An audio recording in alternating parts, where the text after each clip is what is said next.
So it was suggested that possibly ask. Okay.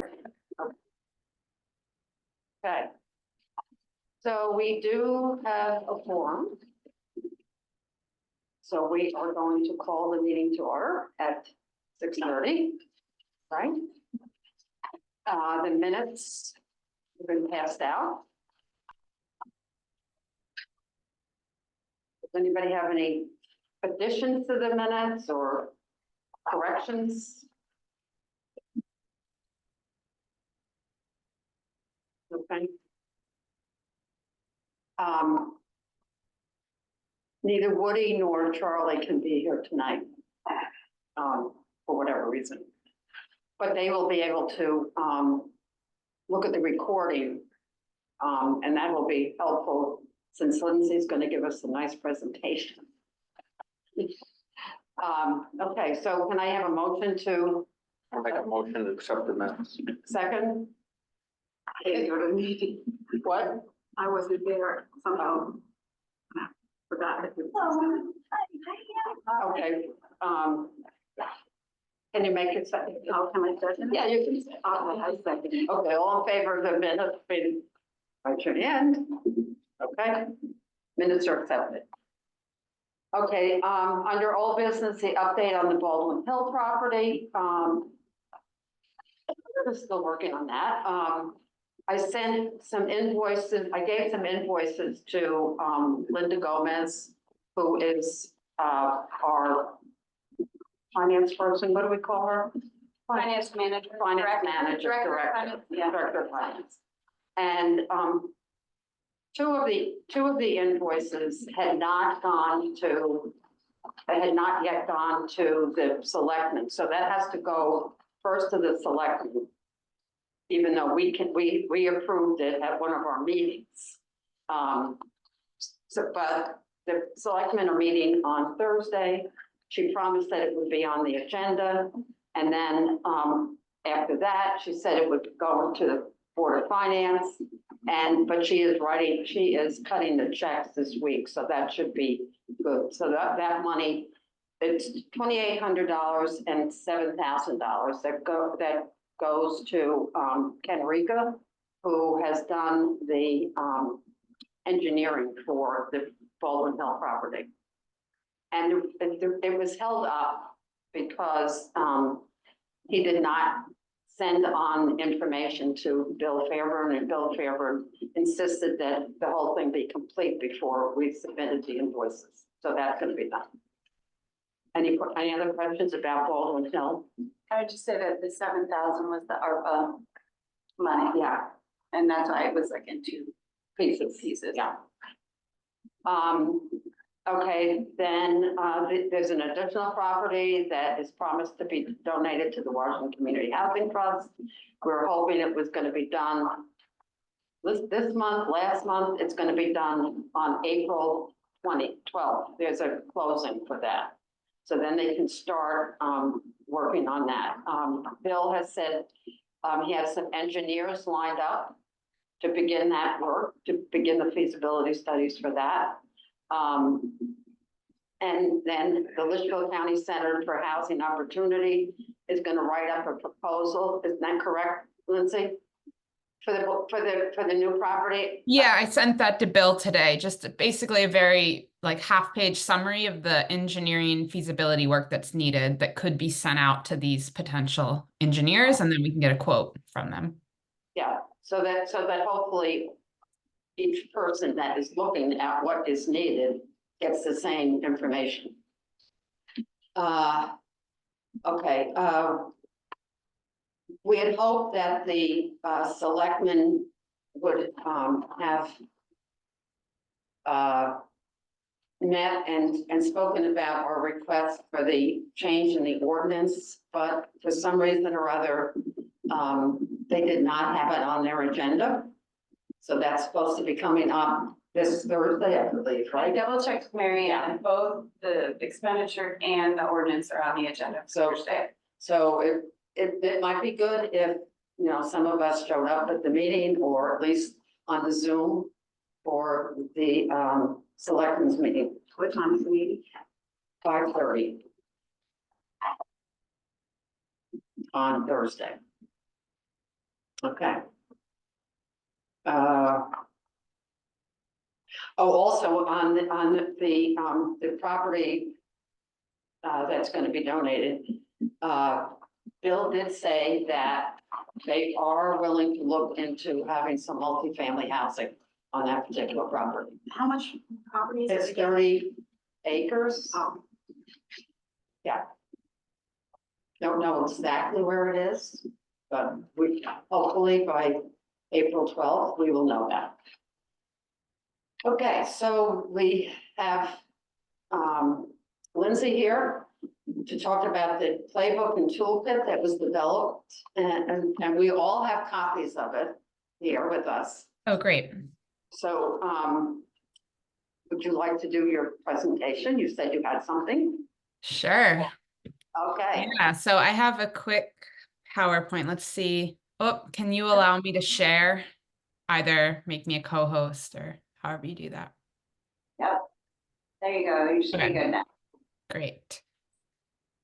All right, so you're gonna have to tell me, are you seeing the presentation or the notes view? We are seeing. Notes view. Is that Okay, what how about that? There you go. That's the Okay. presentation. All right, great. All right, well, thank you for having me tonight. Yeah, so I'm here to talk about the documents that the Litchfield County Center for Housing Opportunity recently produced and released. So a playbook and a toolkit on building community support for affordable housing. So I think, so I know a lot of you, but just, you know, for the purpose of the recording and those I don't know, I'll do an introduction to myself and to the organization. So my name is Lindsay Larson. I'm a project manager with the Litchfield County Center for Housing Opportunity, or LCCHO, and we are a regional nonprofit with a mission of coordinating a regional response to housing affordability challenges throughout Litchfield County. So the director of the organization, Jocelyn, is sorry that she had to miss the meeting tonight. She had a conflicting meeting, but the organization is myself and Jocelyn. And for those of you who don't know, I also used to be on the Washington Housing Commission. A couple years ago, I guess it was now, when I lived in Washington briefly. So the LCCHO, what we do is we coordinate with municipalities, nonprofit organizations that work to develop housing, cross-sector partners such as conservation organizations, and also capacity building partners. We interface a lot with the Connecticut Department of Housing and Connecticut Housing Finance Authority. So kind of serving this central role in an effort to bring these organizations together to hopefully increase the pace of affordable housing development in Litchfield County. So the way we do that is we provide shared project management support. That's my role, free, no cost to all these various housing organizations. I help out wherever I can to move these projects forward. To the right is the list of the organizations we have signed memorandums of agreement with for this project management support. So that includes Washington Community Housing Trust. But of course, we work with a lot of other housing organizations. We also provide some funding. We call it seed funding or feasibility funding to get these projects going before they can get permanent financing from DOH. So doing things like this initial engineering work or feasibility that's awarded through a grant process. We provide capacity building resources like these documents that we're going to talk about today. And we've also done a lot of webinars. And then we help with community engagement and applying for grant funding. We are currently working with groups on 18 different housing developments in throughout Litchfield County. This is just the kind of broad overview, the quick list. So these are all in progress right now, and hopefully we'll get these all built in the next few years. Yeah. All right, so on to what we're here to talk about. So this presentation is going to be about 10 minutes, depending on how much I ramble, and I'll just be basically summarizing the contents of those playbook and toolkit documents. So if you have them in front of you, that's great. We can go through and I can kind of talk about I'm just going to be talking about kind of the broad overview of each section. And then at the end, what I was hoping is that we could talk about what Washington Housing Commission might want to do from these documents, if anything, and how LCCHO can support you in that. Okay, so starting with the playbook. So basically the overarching goal of this document is really it's public will building. We're trying to activate new champions for affordable housing to support our projects in this region, and really motivate people to act. So I think it's important to note that the goal here isn't really to convert people who already have kind of a firm anti-housing, anti-affordable housing stance. It's really to activate those people who are on the sidelines, who are a little neutral, maybe not actively participating in supporting housing, get those people out and, you know, coming to meetings and being a little more vocal about housing. So that's the overarching goal here, is just providing some strategies for how housing organizations can hopefully start to do that in their communications with the general public. So the 4 strategies that are identified in this playbook are to build optimism, so really focusing on success stories, navigating disruptive comments, so kind of navigating around those and returning to your central message, sharing stories of individual people, but also of the systems that are responsible for their housing challenges, and then finally developing an authentic community engagement strategy, and that's where the toolkit comes into place. So just a brief overview on the kind of methods that went into creating this document. We worked with a national case-making research and community engagement organization called the Case Made. They helped us develop this survey, which we distributed throughout Litchfield County to learn a little more about viewpoints around housing. We got over 500 responses to that. The Case Made also facilitated a focus group with people who work in this field, so housing and town representatives who work in developing housing throughout Litchfield County. We got additional feedback on these documents from an advisory committee, of which Michelle was a part of. So we were constantly sending out drafts and various iterations of these and getting feedback. And then we used the research that was already done by the Case Made and the strategies that they've already identified that really works in kind of with what they say, changing hearts and minds around hard issues like this. So I'm just going to flash the kind of screenshot of the pages that I'm about to talk about. So, you know, you can kind of, it sounds like you guys have the document in front of you, but if you didn't, this is what it looks like in the document. So that first one is building optimism. Something that the Case Made has really found in their research and that we think can be really valuable here is that it's really important to focus on positive success stories and avoid really going on about the negative consequences of housing shortages. So I think we have some pretty extreme numbers and consequences that we do see in our region, and it's certainly okay to mention those, of course. I think it really helps frame the issue, but really kind of starting and ending with a positive message so people can really see where they fit in and how it's possible to make change and not get super overwhelmed.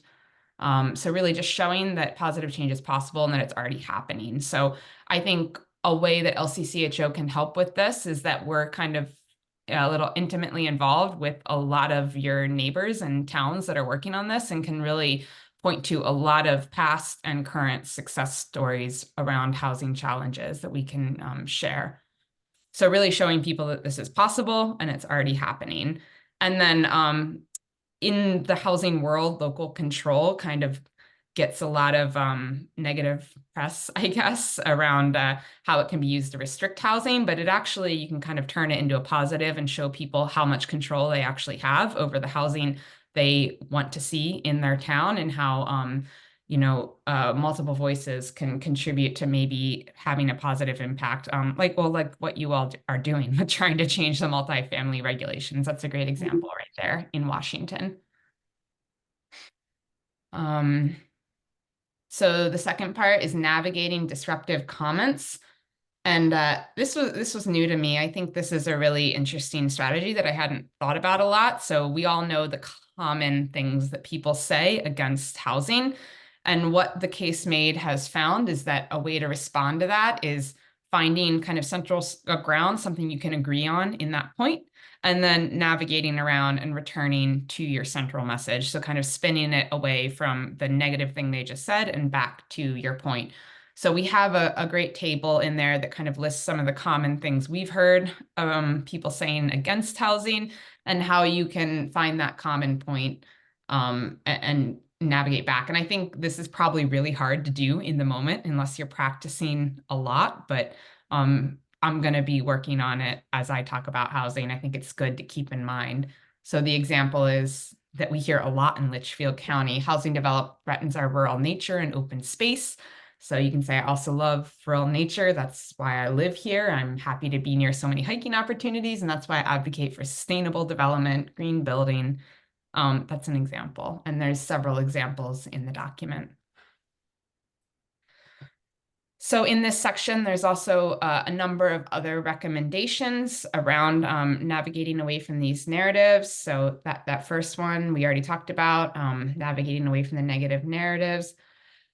Describing how really kind of painting the picture of how investments now in housing can really create housing opportunities across all stages of life. I think this is something I didn't really think about before I got into housing work, I would say, is just the different types of homes needed by people at different stages. So a single person starting their professional career, small family, larger family, retirees looking to downsize, just how investments now will create those diverse housing options in your town. Really emphasizing what people love about Litchfield County and demonstrating how we can have both. This is an initiative Litchfield County Center for Housing Opportunity is working on right now, where we're bringing together housing organizations and conservation organizations to talk about how, for example, we can have housing and preserve green spaces all together. Highlighting what we all have to gain if there's more housing options. So not just talking about housing, but talking about how our systems are also going to be stronger, like school systems, our small businesses, healthcare systems, the hospitals that need workers. And then talking about the equity side of it, how housing options can create more equitable systems and more equitable communities. So number 3, really highlighting people and systems. I think this is something we do a lot, and this is okay, is just talking about the individual who's really impacted by a housing challenge. And that's fine, but also making sure to include the system that is at play and always reminding people that it's not an individual choice thing. There's these greater systems that are working against people who come up against these housing challenges. So sorry, I forgot to click through. So what the case mate has found is that focusing only on individual stories can make people try and change that one person's circumstances, a GoFundMe or whatever to help that person, instead of trying to fix the system that contributed to that housing challenge. So again, centering the experiences of people in your community. And I think the playbook really emphasizes focusing on their resilience and their strength, working through those housing challenges, but also emphasizing the systems that contributed to that. And then finally, telling future-oriented stories about the way our town could look and how the systems could be operating to meet these challenges. And then the last one, it's really, this is kind of the segue into the toolkit. It's encouraging organizations to develop an authentic, ongoing community engagement strategy. And so the ways in the playbook that are listed that this could be done are really the examples that we also give in the toolkit. So the newsletters, the letters to the editor, having kind of a list of people who you can activate to share their stories, and these various other ways of communicating with the general public. So I'll move into the toolkit. And so the playbook is more outlining the strategies and kind of the why behind them. And the toolkit is really just examples of these more concrete things that can be produced to communicate with people. So for example, that this toolkit includes a sample letter to the editor, social media posts, newsletters, examples of tips for speaking at public meetings or tabling events. And then at the end, there's a frequently asked questions list. So at the beginning of the toolkit, it talks about when you're thinking about which strategy to take on and how to go about it, really thinking about who you want to engage, and then how you're going to be most likely to reach those folks. So the way that it's broken down is thinking about influencers, versus gatekeepers, so people more at the town level who really have a say in these projects that move forward, and then the public at large. So the first two things that are discussed in the toolkit are the news media and social media. So I kind of categorize those as the broader outreach, ways that you're going to reach a lot of people all at once. So there's a sample letter to the editor in there, and some links to some of our local news journals, publications. And then there's also a little run through of social media and some example posts and some tips for when you're posting. So be concise, encourage engagement, include a call to action. What I think is something that's really interesting that was discussed quite a bit in creating these documents, and I kind of touched on it in the beginning, is how you're not really trying to convince the person who's really against affordable housing. You're trying to convince the people on the sidelines. So that I think really comes into play when it comes to social media. A lot of people say, don't argue with someone on social media. It's a total waste of time, which is true if you're trying to convince one person, but there's a lot of other people that are reading your comments and your responses and are waiting to see how you respond to something. So that could be a reason to also respond to comments on social media using some of these strategies for communication. So the more kind of local outreach would be a newsletter to your town or to the supporters of your organization, and then also speaking up at town meetings. So that can be a planning and zoning meeting, board of selectmen, public hearing, annual town meeting, anywhere where housing is mentioned. So there's some tips on how to do that. The newsletter I want to touch on for sure, and the toolkit goes into a lot more detail, but I don't know if any of you are subscribed to the Salisbury Affordable Housing Commission newsletter. I think that's a really great example of a really simple, kind of effective newsletter. It comes out monthly. They started it last year. They have kind of their whole year laid out and what is going to be the focus for each month's newsletter. And then it's really short, it's simple, there's different topics. At the end, they have updates on all the various projects in Salisbury, so you get that ongoing monthly update. The one in February that I have this kind of tiny image of talked about the process of an affordable housing proposal moving through the various stages and town approvals in a really simplified, easy to understand way. So I'm just talking at length about this because it's the Salisbury, that's another town commission that's doing this. So this might be one of the strategies that you all want to look into further. So the last bits that are mentioned here are direct contact with decision makers. So that's the classic contact your legislator, talk to your town officials, that kind of thing. And then tabling at events, having a tent or a table. There's a list of materials that would be great to include when organizations do attend those local events. This is Roxbury at the Tractor Parade last fall. And then there's that FAQ, the frequently asked questions, that could be just copied and put right onto a website. So the last thing I want to mention, it's kind of the third piece of this. So we have the playbook, the toolkit, and then this is not released yet. Ideally, this would have all been released at the same time, but this will hopefully be live soon. And it's we're calling it the Litchfield County Housing Needs Assessment. It'll be an interactive web page where you can, it'll be a drop-down list of all the towns and you can select your town. And then there's all these various sections talking about data related to housing challenges. So you can see that data for your particular town. So I just did a screenshot of a few things for Washington, but hopefully this will be a really great resource for housing groups to pull data from when they're doing things like the newsletter or writing a letter to the editor or doing a social media post or even putting together reports or documents. That's the hope, that people can use these graphics or these numbers when they're putting together those communication tools. So I think, sorry, that was well over 10 minutes, but yeah, I can, I'll end the screen share here and just, we're basically doing these presentations to a bunch of housing organizations throughout the county over the next month or so, with the goal of really having these conversations about what that housing group might want to take on, if anything. Lindsay, Did you, that last Litchfield County Housing Needs Assessment, did you say that was for our town? Well, so it's for all the towns. But I mean, it was, it showed, that wasn't. Oh yeah, here, let me, sorry, What, I think it was Washington. It's a It wash. looked like it. yeah, oops, sorry, there we go, and now I'm showing you the wrong display. Yeah, so I took a screenshot of some of the graphics for Washington. We kind of have the in progress page that I was working on. So yeah, these are some that I pulled from Washington for this presentation.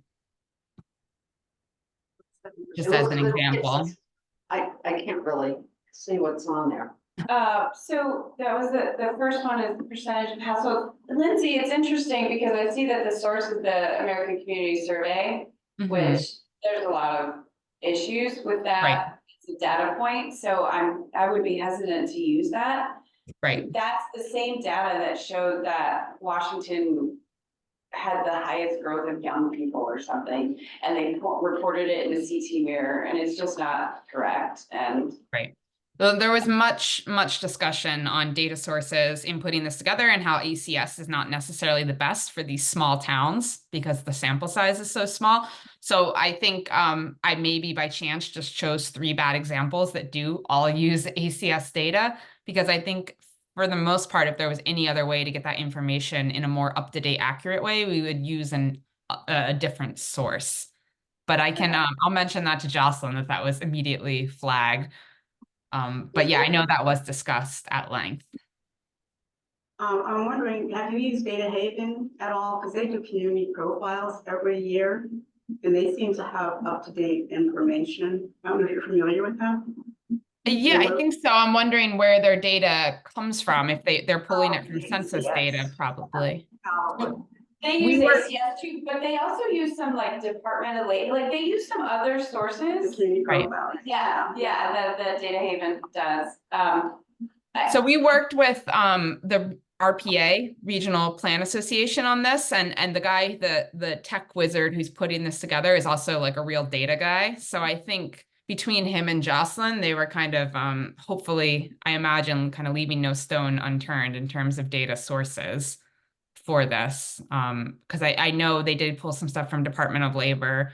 Yeah, all kinds of different areas, but yeah, I'll definitely, I know of Data Haven, but I haven't looked at it recently. So I'll definitely look at it again and cross-check with the data we have here. So I just can't see it. I mean, I can't read it. What are those circles? So Lindsay, you're not in presentation. Can you go back to the? Oh, are you in? So that you take up the whole screen. You're in, I don't know, slide, I don't know what mode you're in, but it's not. Wait, so when I was doing the presentation, you saw the, Yeah.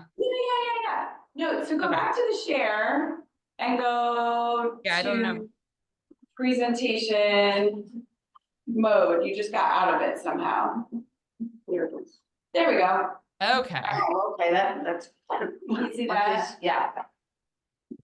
Family size and household. I think 47% are over households over 65 Yeah. pounds. It is high. Wait, so when you look at the census data and ACS, Washington has as a, Aging. well, we're well above the state average in people over 65, but we're also pretty high for Litchfield County. Like I don't think we're necessarily the oldest, but I forget. I was looking at this at one point, but we're up there. I think Well, the and fact that's that what's- under 18 went up is really encouraging to me.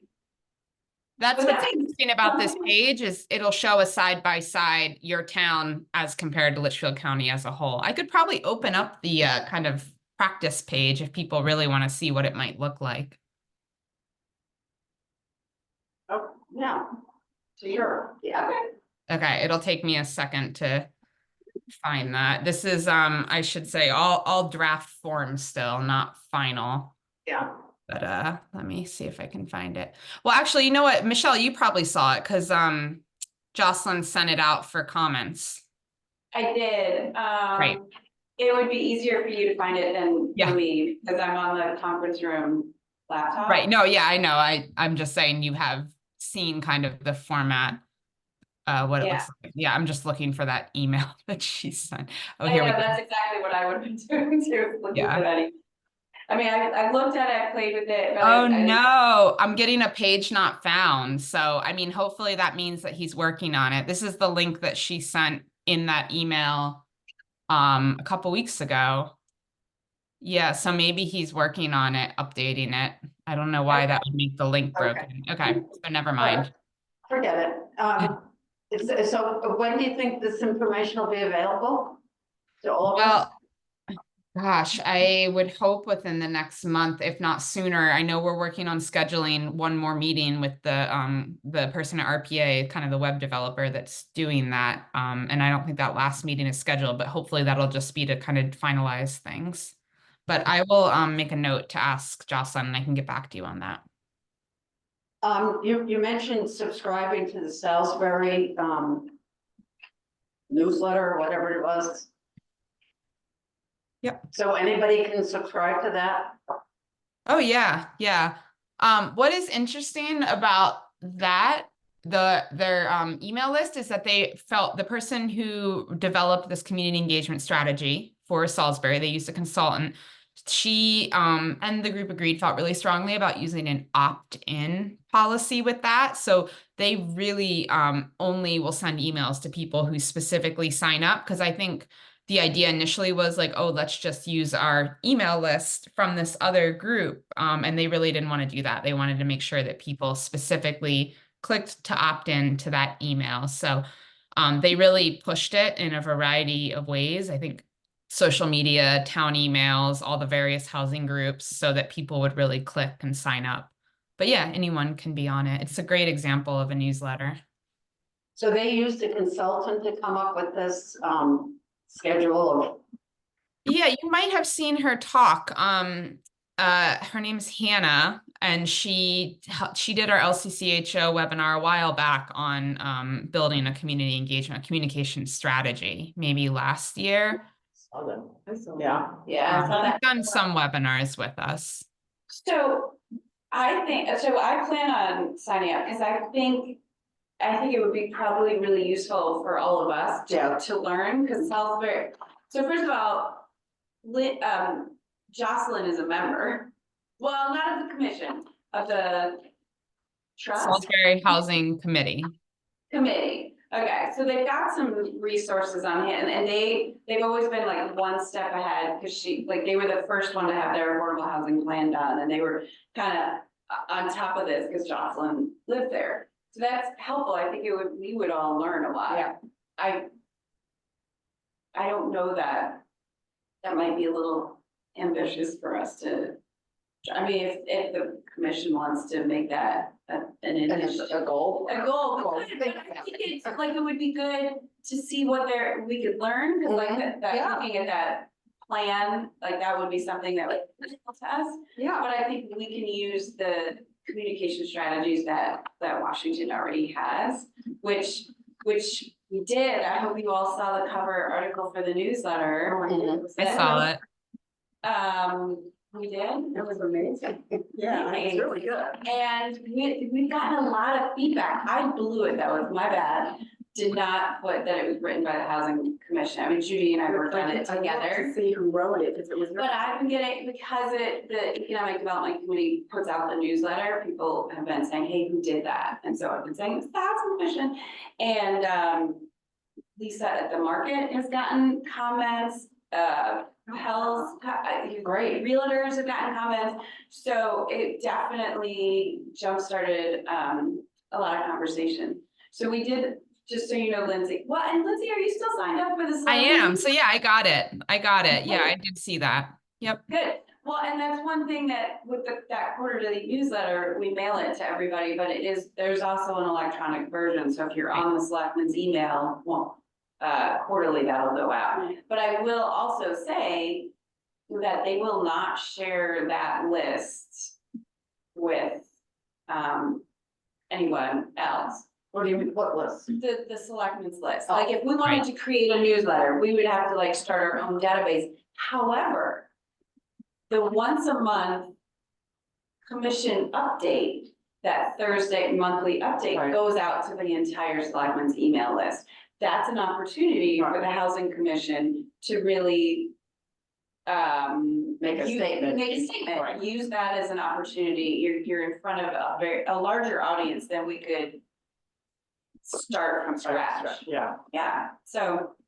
Well, and so what Jocelyn wanted me to mention about the newsletter is obviously a monthly newsletter is a little daunting, but even quarterly, twice a year, like, you know, it doesn't have to be monthly. And I think the other great thing is that they sat down and outlined it. So if you wanted to do quarterly, you could just say, here are the topics we want to do, spring, summer, fall, winter. And you'll see, if you see it, it's really short. It's like one kind of main topic. And then at the end, they have little like updates. So you could, for example, at the end of each one, say, here's what's happening with Washington Community Housing Trust, if they were willing to share that. So like a little interview, I mean, like interview with Bill about the history of, you know, that could be like one topic. And that's, Yeah. I don't know, it's something to think about. Well, and I think that the commission's done a good job. We've been in every newsletter quarterly. Right, Uh, that's true. I don't think we've missed one for a while. No. Like, we've done at least 3 out of 4, I would say, for the last year. Well, and that does reach more people than it would take you a while, I think, to build up your email list to that level. Yeah, well, and because it's also a postal patron mailing to every household. Right, So it's, right, yeah. it's paper and electronic. So I think we have the vehicle. It's just getting the topics, making sure we find a compelling graphic or, you know, it's something that will really grab interest. Mhm. So, so I think subscribing for us to that newsletter would be helpful. I think so To too. get to learn and to get some ideas. Right. I actually, well, go ahead, because I had a couple things I wanted to share, but they actually kind of tie into this. Okay, does anybody have any questions for Jocelyn? I mean, Lindsay? Yeah. I know, I've been doing it forever, right? Oh, it happens. Everyone does it. It's So do you just get to the newsletter through the salisburyhousing.org? Is that how you? Let me, well, I guess you all, if I link it in Zoom, that's probably not helpful for you sitting in the room. It should, so it's Salisbury Housing is it .org? That's what it has No, here. salisburyhousing.com. So, no, wait, what is it? They have one website for all 3 housing organizations. So it's salisburycthousing.org is there, and then it should be right on the main page, I would hope. If it's not, I feel like I'm going to tell Jocelyn that it should be on the main page. Oh, right here, yeah.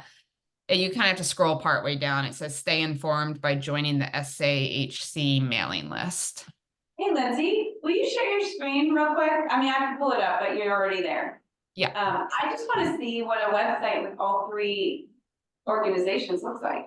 Oh yeah. Well, so yeah, Salisbury, everyone is constantly confused because there's the Salisbury Housing Committee, the Salisbury Affordable Housing Commission, which is the town organization, and Salisbury Housing Trust. So the Salisbury Housing Trust focuses on home ownership projects, and the Salisbury Housing Committee focuses on rental projects, and the town organization, the Salisbury Affordable Housing Commission, supports them in that work. Yeah, that's even more confusing than I. Yeah. So yeah, they made this graphic in, you know, in like thinking that this would clear things up. So you have, this is kind of their response to that, but yeah, SalisburyCTHousing.org is the one website for all 3 organizations. Well, And you can kind of, each organization has their own page with various resources or information about their projects. But right on the main page, scroll down below the graphic, it's stay informed by joining the mailing list. And they use MailChimp for that one. And you I know that. can also read the past newsletters. That's great that they have those on there. Or maybe they Nice. don't. Yeah, so they have all, you could look back in all those as well. There is always a question in our town too, is, you know, what is the difference between the trust and the commission? So Right. that would be a good, First topic. at some point, yeah. yeah. Which we tried to address a little bit with, you know, the working together poster that we made. Yeah. For the Yeah, outreach, the town events that we went to. Mhm. With that. any questions that you want to ask me? Lindsay? This was great, thank you. Yeah.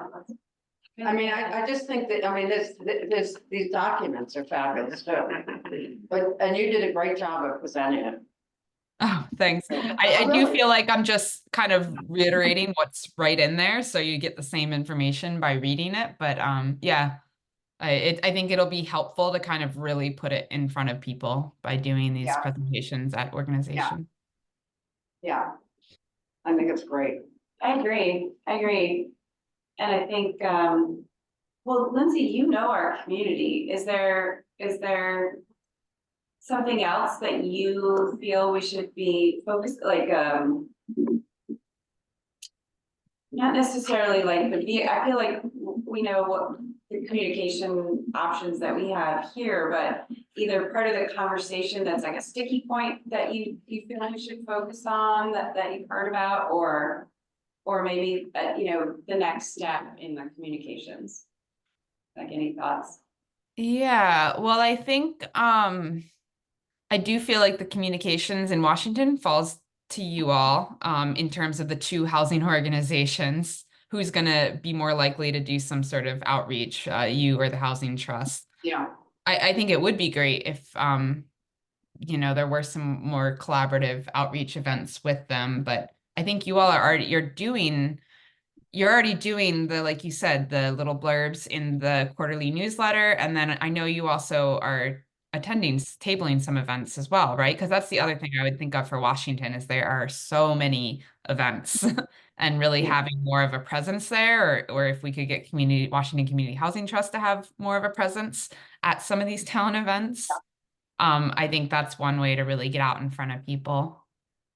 I did talk to Bill this week about the possibility of one or some of us attending the trust meetings. And he was open to that. You've been talking about that for, I want to say, years. Wait, but they never sent us the date. Well, wait. I know when it is now, because it's always after that Baldwin Hill project meeting. Exactly, which we've now moved earlier in the day, but yeah, it should be that same day. Yeah, it's that same day. Yeah. Yes. So now we're. That's good. So well, that's Somebody good. can go. Yeah, that would be great. I think the crossover communications. would be Yeah. Great. Cool. Anything else you want to tell us, Lindsay, In general. Well, I guess one other thing is that we're hoping to do a spring webinar series. There was a thought to doing a webinar around this, but I think we decided against it just because we feel like the audience for this is so focused. It's you all, it's the housing organizations, it's maybe the towns, but it's not necessarily the general public. So I don't think we're going to do a webinar on this, but there is going to be one. Jocelyn sent around an invite, a save the date. There's going to be one on short-term rentals, regulating short-term rentals. Yep. Yeah. And there's, we're hoping to put together a couple more in the next few months. I alerted the chairman of the zoning about that because they don't want to address it, but at least they should know what's going on. Yeah, no, it's a dicey issue, but it should be interesting because there's going to be, I think it's a town planner, someone from Great Barrington talking about what they're doing in Great Barrington around this issue. Do you remember when that is? Do you remember the date of that? No. I want to say like mid-April. I want to say April 12th, but that seems, I would be surprised if that's right. Okay. I have it in my calendar. Or maybe I don't have it in my calendar.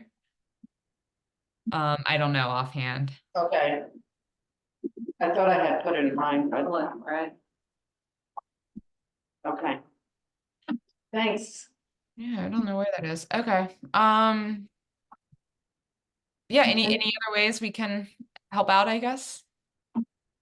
Well, I think you do a great job, two of you. You have a small staff. Well, That's a yeah, lot. but it's really supporting the housing organizations that are really outdoing the work. So we're lucky to work with such a great group. We're lucky to have you guys. So, thanks. I just had a couple of things Okay. I wanted to share, and I don't, Lindsay, you might wanna just, cause you're here, unless you gotta run. Yeah. No, So, I yeah. have 15 more minutes. Well, so the first thing I wanted to share, which Lindsay, I'm pretty sure knows, but we just found out yesterday that we did get the congressionally directed spending grant. Right. So that's $950,000 of repairs for Dodge Farm. Oh, through the wow. trust- to the Yes. trust. So that's really exciting. And I have to say, I was thrilled because twice we applied with that project to the CDBG, process to get that grant funded here in, it's a Connecticut Department of Housing, but it's federal money. And it took forever. It was a really hard grant, a lot of work, and we were denied. But the congressionally just directed spending, it opens up and you have like a 7-day turnaround or 10-day turnaround. It's like a really quick turnaround. And the only reason we were able to do that is because we've done all this work for the CDBG grant.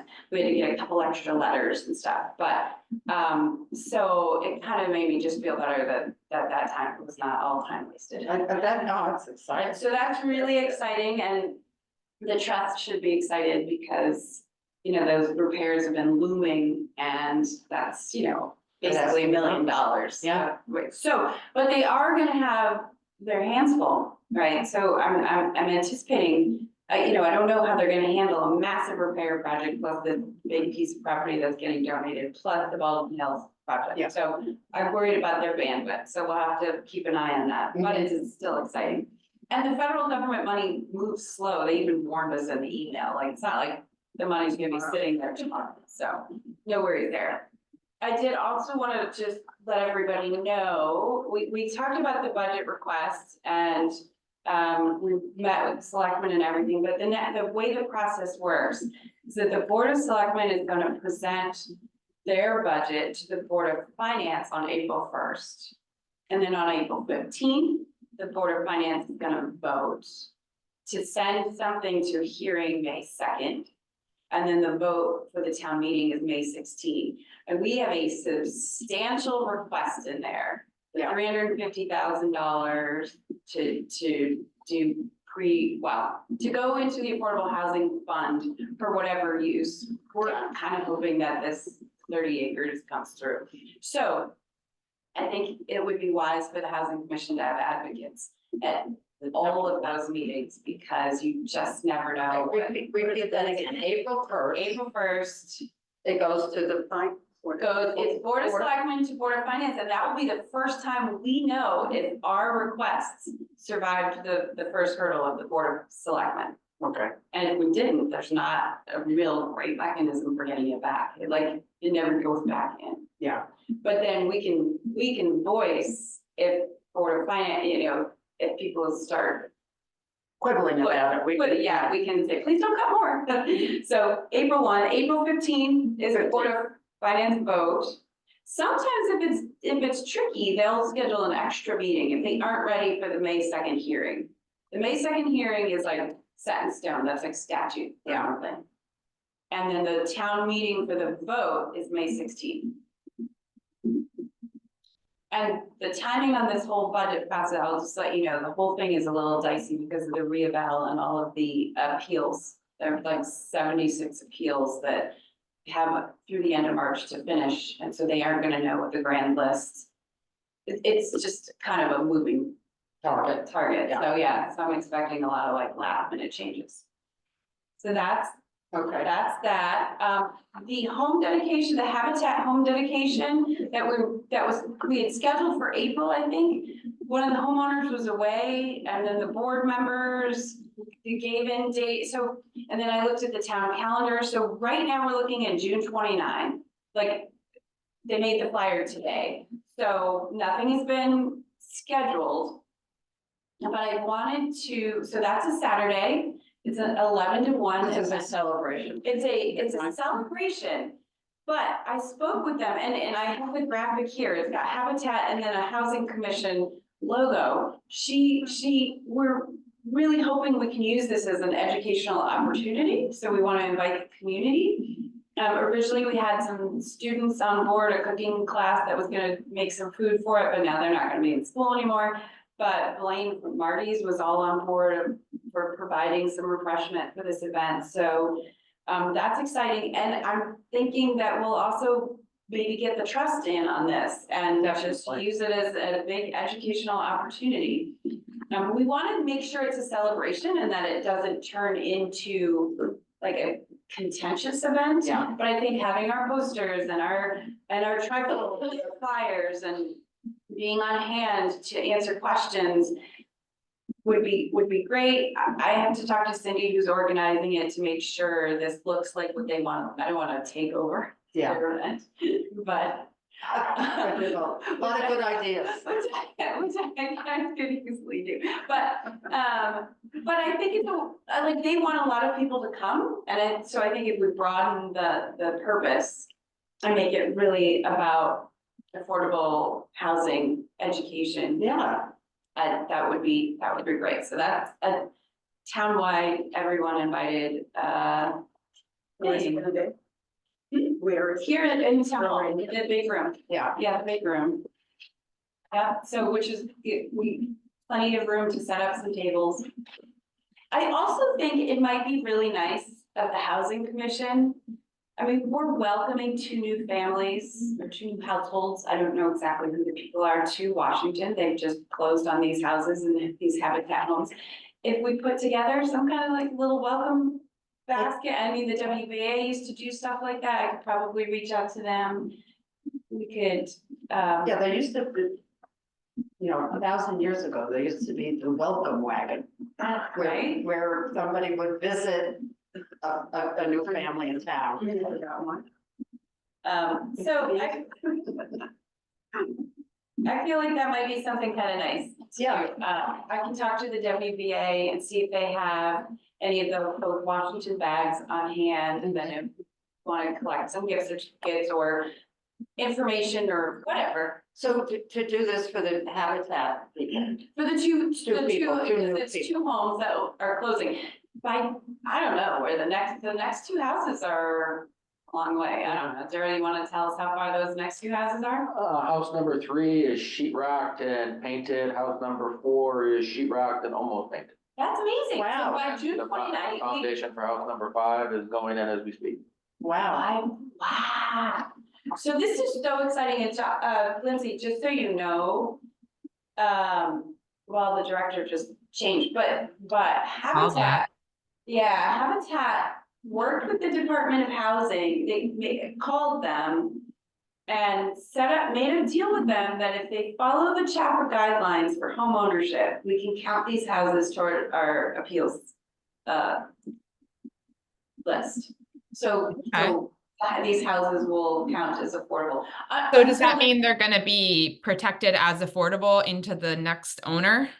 Nope. No. So they'll come off the roll at that point. But the thing is, because they have the right of first refusal, if it's sold within the first 10 to 15 years, while that homeowner is paying down, or while earning back the second mortgage that Habitat holds, if Habitat buys it back and then sells it again themselves, they would again follow the chapter guidelines.